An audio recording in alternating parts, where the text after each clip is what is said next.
In this video, I'm revealing 6 science-backed reasons why you're gaining weight after 40 and how to fix each one. You're gonna have some big aha moments today, so stick with me. This isn't about blame or shame, it's about understanding what's really going on inside your body so you can finally start making progress again. Let's dive on in.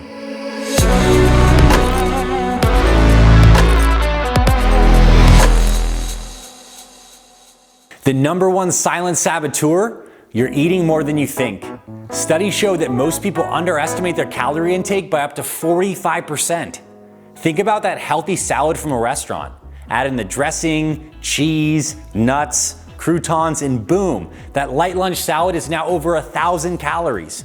And here's where it gets worse. If you're skipping meals or eating inconsistently, especially during the long gap between lunch and dinner, you're likely to overeat when you do finally have your last meal. That one big evening meal can destroy your entire calorie deficit for the day. That's why I suggest structured meal timing. You can either do a traditional meals like breakfast, lunch, afternoon snack, and dinner, or do a 14 to 16 hour intermittent fasting window with mindful meals in your eating block. And when preparing your meals, focus on high satiety foods, protein and fiber. Think colorful fruits, veggies, and clean protein sources. Fiber slows down stomach emptying, helping regulate your blood sugar, and protein boosts GLP-1, a hormone that keeps you full. So if you're struggling to lose weight, it's time to get real about the numbers. Consider tracking your food for 1 week using an app like MyFitnessPal, Lose It, or Chronometer. Think about it this way: you wouldn't manage your finances without a budget. Why guess with your calories? Visibility creates accountability, and accountability creates change. After 30, you start losing muscle mass. It's a process called sarcopenia. And after 40, that rate accelerates unless you do strength training to combat it. Is it true that if you don't use it, you lose it? Is that a serious question? The body works on a use it or lose it principle. So if you're not regularly strength training, you're losing valuable muscle mass, and this has a big impact. Because a muscle burns 3 times more calories than fat, even at rest. And losing muscle can drop your resting metabolic rate by 100 to 300 calories a day. If you keep eating the same, that can be the difference of gaining 10 to 20 pounds every year. Now, cardio exercise is great for heart health, but it doesn't preserve muscle mass. In fact, excess cardio without strength training can be detrimental to body composition. Just look at the body of many marathon runners versus someone who lifts regularly.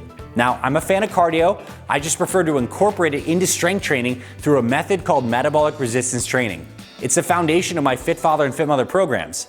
We take movements like squats, rows, presses, and build them into time-efficient circuits that take around 30 minutes. You do them 2 to 3 times a week, and you get the best of both worlds: strength training and cardio all in one.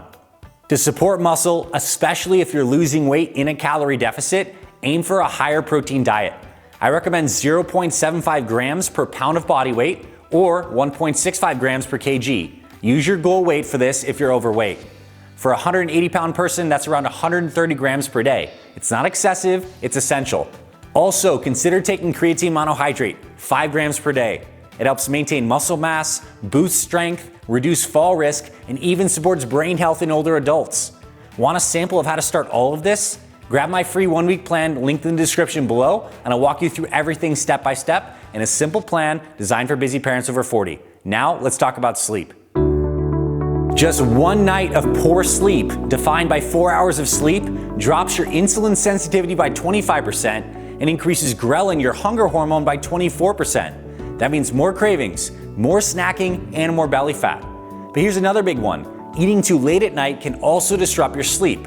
When you eat a big meal close to bedtime, your heart rate stays elevated and your body's so focused on digestion, not deep rest.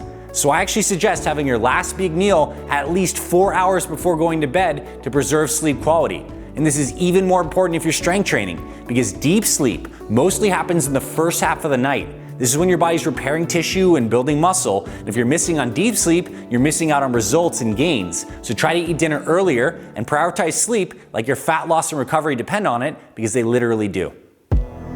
Dehydration is another sneaky culprit.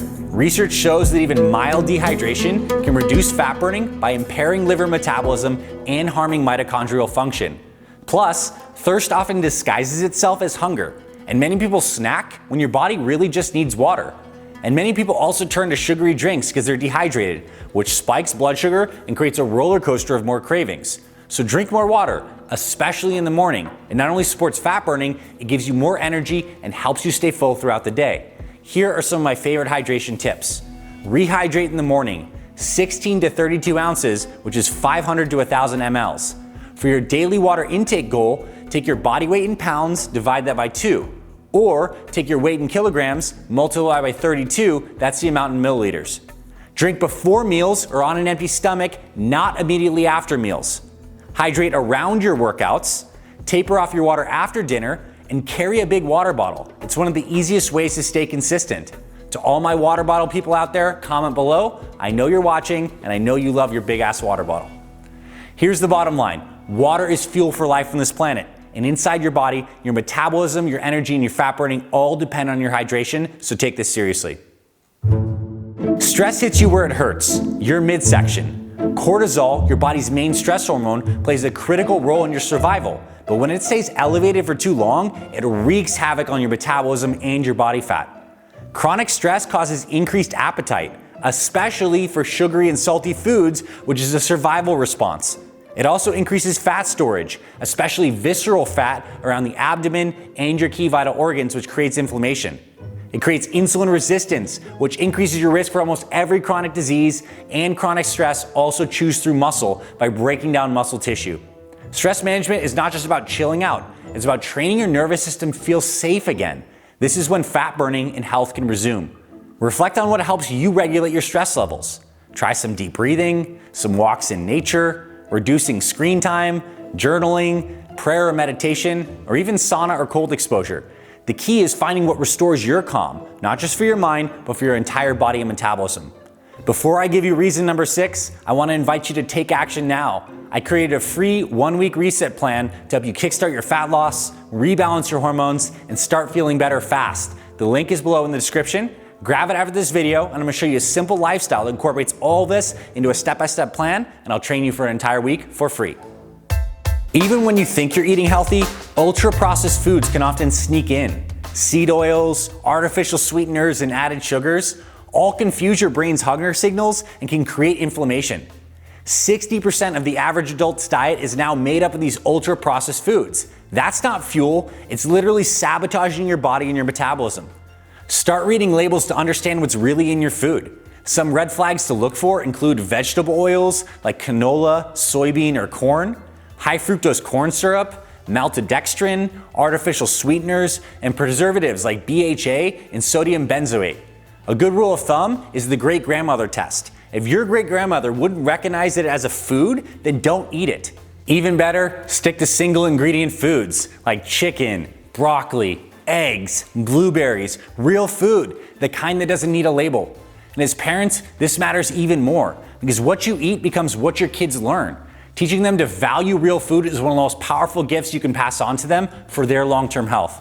Real food is the foundation. Your body knows exactly how to use it. And as a parent, your kids are watching what you do and modeling your behavior. That's why creating more fit fathers and fit mothers is so important to me because health affects us and it affects our kids. There you have it, 6 big reasons why weight gain happens after age 40 and what you can do about it. You're not broken, you're not lazy, you just need to learn to work with your biology instead of against it. And if this video gave you some aha moments, drop a comment below. Let me know which reason hit home for you and what you need to work on. And also don't forget, download your free plan. I'll see you in the next video. Stay strong and healthy, my friend. This is Dr. Balduzzi signing off.